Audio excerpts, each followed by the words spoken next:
Welcome back. We're still having this heated conversation. Okay, so Beecee, what you said that the judgment is harsh. But I don't think the judgment is harsh because you see, these are Gen Z people. They are very, very stubborn to a large extent because this, you know, this new parenting skill of sitting down and talking. Sometimes you talk and talk and talk, they will not listen. It's a different thing they will do entirely. Exactly. So I think that law is okay so that everybody, they know that is harsh. They will leave the school and all, and they will make sure that. Yeah, they will make sure that they dress very. You know, the funny thing is that we copy the West a lot, and we are not copying well. You know, when we copy, we copy anyhow. I've seen pictures of some people go to the beach. They wear suits. You go to the beach, you are wearing suits. Is that the kind of dressing you know you're supposed to have when you are at the beach? So now the normal dressing that you're supposed to do at the beach, you now bring it to school, and then everywhere is exposed. No, I remember one time when we were little. When these sagging trousers started coming, my younger brother, you know, we were praying. My grandmother doesn't go out, so she doesn't know the trendy stuff. So, you know, when you pray, the women are at the back, men, the middle, then the... So my dad was leading the prayer, and then my brothers were... So he came with his trouser, of course. The trouser wanted to fall down. My grandmother, Salaam alaikum, hey, your trouser, it wants to fall down. Yeah, Abu Yaki, you want to you know, she carried it up. My brother was very annoyed. He was like, Grandma, this is the latest design. He said, no, carry it up. It's prayer time and all.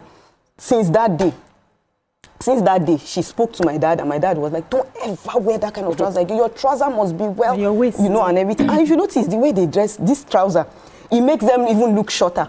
My son now, he wears socks, white socks, inside the house. Then he wear the trouser, he sag it when he sees slides. Me. Yeah, inside slides. Then, you know, then there's a way now he walks. Now he wears I said his head warmer. He keeps correcting me. Durag. He will give me the name of the head warmer. He will put it like this, and then every small he'll be walking. Like I say, I gave birth to you, normal, complete.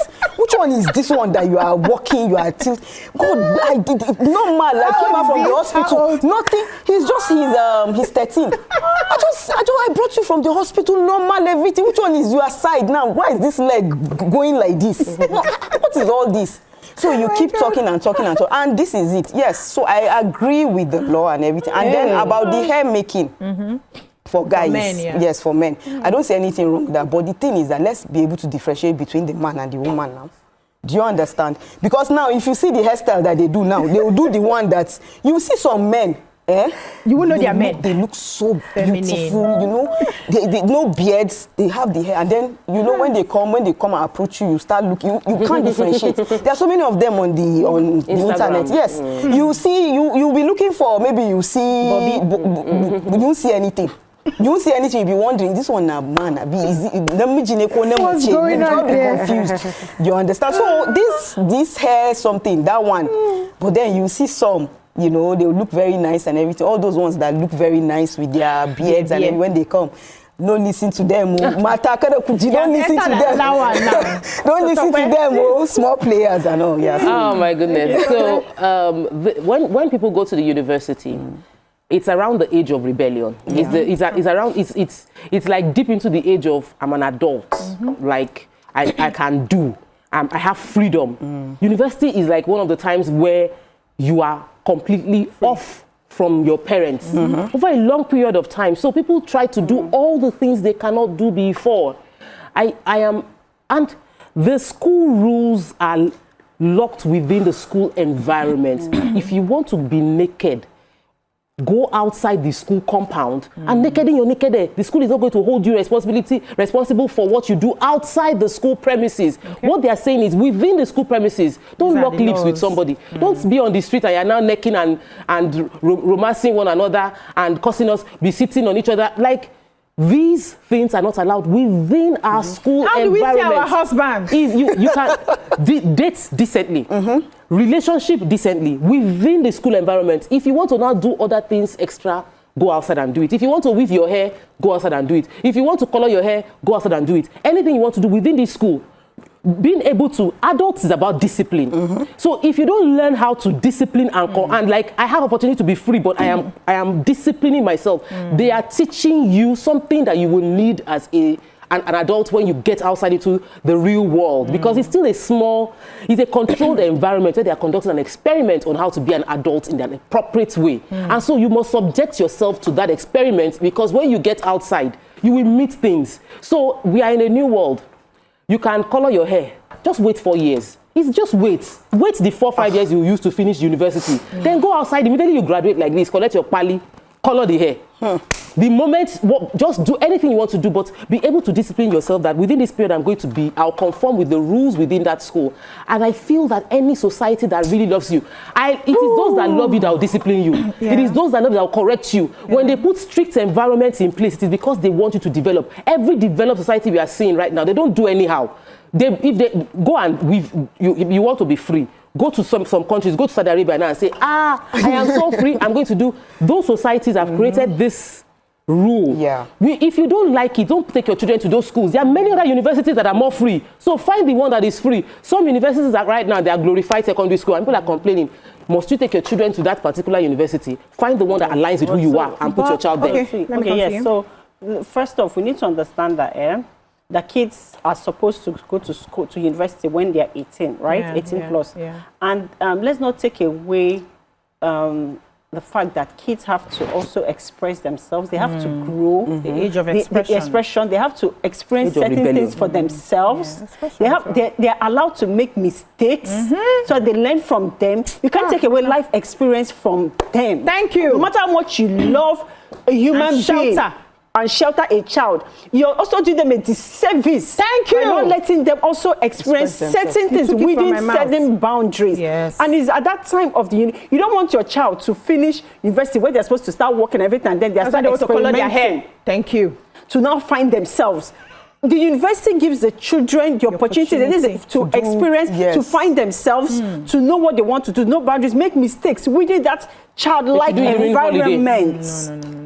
So regardless of the fact that we want everything to be perfect, life is not perfect. Yes. Every day as adults, we keep making bad choices and we keep learning and we keep, we keep trying to get it right. That's the fun of life, Amaka. And that's life. Yeah. If I did not wear that outfit and my mom did not tear it off my body, I wouldn't have that experience. I wouldn't learn. I wouldn't laugh about it now. That's a space now. No, like other schools will allow you. No, but there are some schools that are glorified. No, but what I'm trying to say is that it's okay to protect children and make policies that protect those children, both at home but it's also important that even as parents to give, what you're doing, you've corrected that child, but you need to give that child small space to be able to, for you to even know that whether that's the way they teach that child, whether they enter.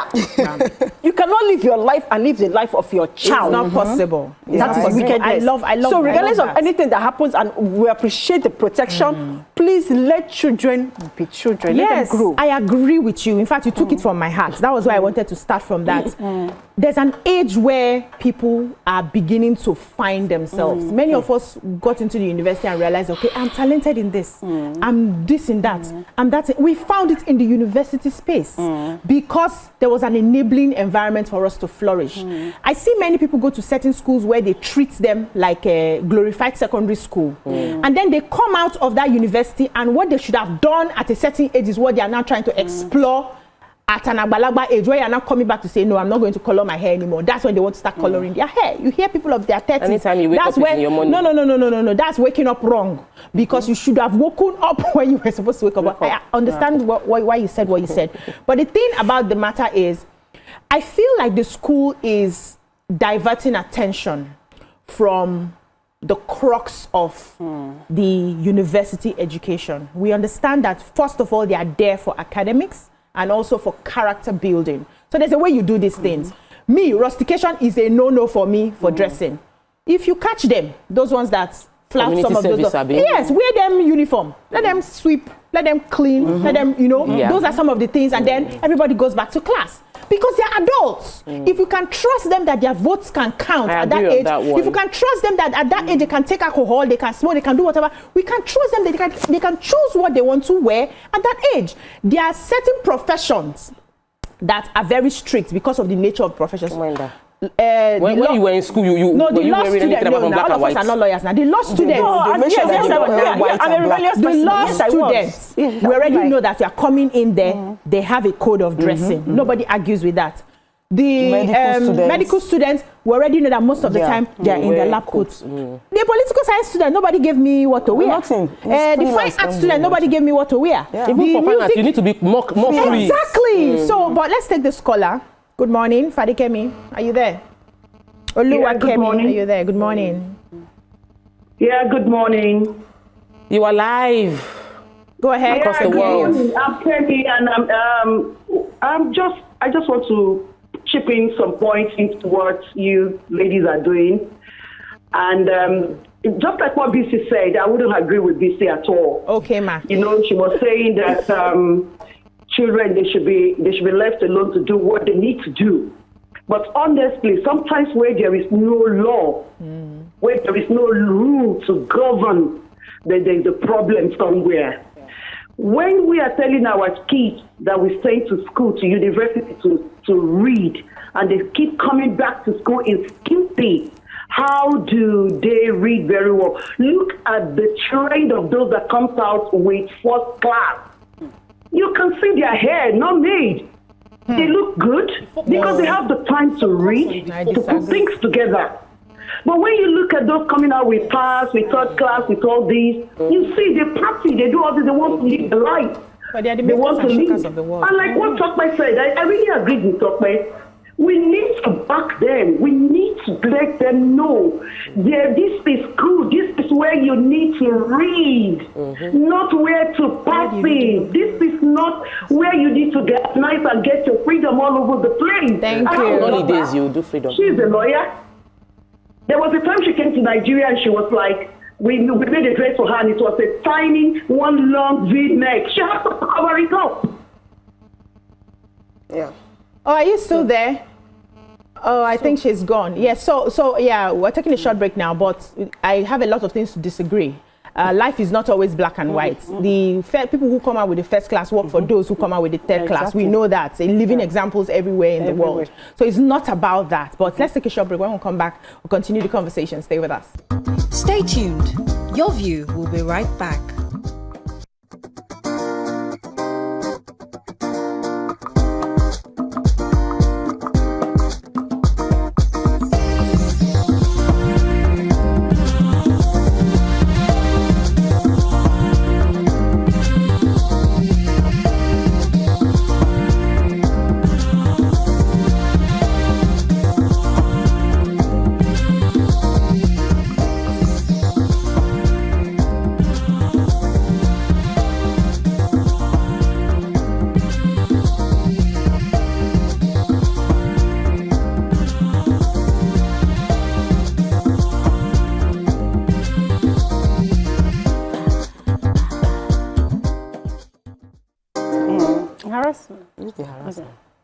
Welcome back. We're still having this conversation. Okay, yes. So in response to the caller, right?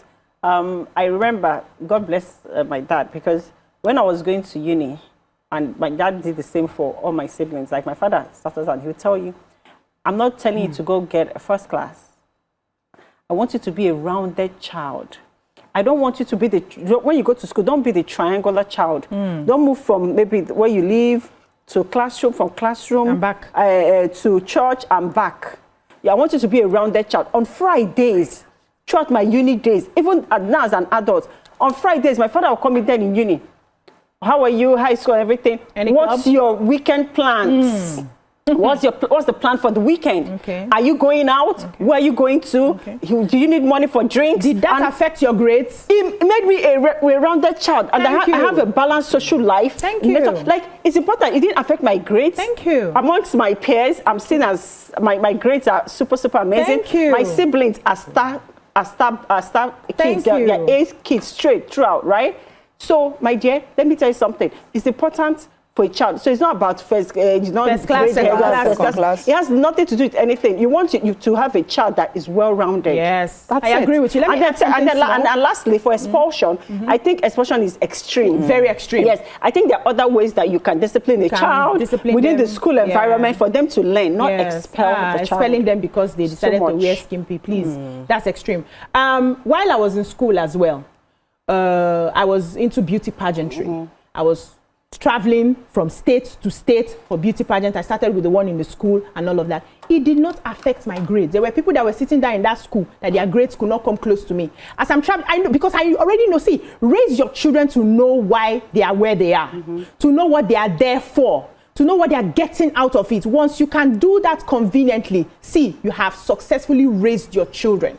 Once they have choices between them, they can choose the right one from the wrong one. You have done your work as a parent. So where we are sitting there expecting, okay, I failed somehow in my parenting, let the lecturers now continue the parenting for me. Parenting adults, you have failed in your responsibility. If your child cannot see left and right and decides to choose, okay, there's a reason I'm here. There's a reason my mother is suffering to send me to school. There's a reason I must focus. And then you're putting the responsibility on somebody else. They have to make this rule, that rule, this rule, that rule, you know, for your child to be able to thrive. That is wrong on that hand. So it's not about your ability to have first class that makes you successful in life. If you can. If you can, have it. If you cannot have it, don't kill yourself. Can still succeed. So I think that we all agree expulsion seems to be very harsh. For things about for someone dressing inappropriate, or not even say inappropriate, for someone dressing in a way that contravenes the school rules, that's expulsion or suspension for a semester or 1 year seems very strong. I think what would be stronger is the show of shame. There's something they do in my kids' school, primary school. If you bully or you are sent to, if you behave in a naughty bully manner, you wear the brown jacket. Now, anybody that sees you wearing brown jackets, from parents to teacher to cleaner, they know that you've done something really bad. Like I've done something really, really bad to get the brown jacket. So I feel that the university can create something like that. Say, you show cleavage, we shall give you brown jacket. But then you wear brown jacket for 1 semester, even you don't feel wear another clothes. So you are still in school. They don't lose out on academic year just because of what they've done. Don't tarnish a child's life for a small error. So the child's error can be corrected without long-term detriment to the person's life. If you catch them, even if somebody, that's why I don't like when they say if you get pregnant you'll be expelled. I feel like someone is already pregnant. They've already made a mistake that is costing them a lot. If you now take out 1 year from their life or expel them, you are now making them pay long-term consequence for a short-term mistake. Let them carry their mistake and carry it with them through school without losing on all sides. So for me, expulsion is wrong. I would love the university of the Obafemi Awolowo University to look into that expulsion and create other forms of deterrence that would still carry the weight of correction without having long-term adverse effects on these children. Number two, I mentioned one of the reasons why I support the don't use colored hair or dreadlock and all of that is because we have profiling. There is a look. And we must not say that. We can say don't judge the book by the cover, but guess what? Everybody is judging the book by the cover. Before they will not look in and see how smart or intelligent you are, they will look at your look. I see you, I'll be like, police would have arrested you based on your look before they will not say, oh, he's actually a legitimate university student. People have died based on the way they look. They are looking for a criminal with dreadlock. You just walk up past looking the way, and they just group you among them. It's extremely important. There is a look of prostitutes, and there's a look of well-mannered children. Don't mix it. If you don't want to be profiled among the others, and I know we can say don't profile and don't judge, and people should not judge, but we are judging. All of us, as we did this table, we judge, we look, we judge. So also are these people being judged. So let them prepare for what society will look like, even amongst their life. Then, parents' efforts. We have all shared stories of what our parents did to us. The school will not have to do this much if all parents had done what they were meant to do.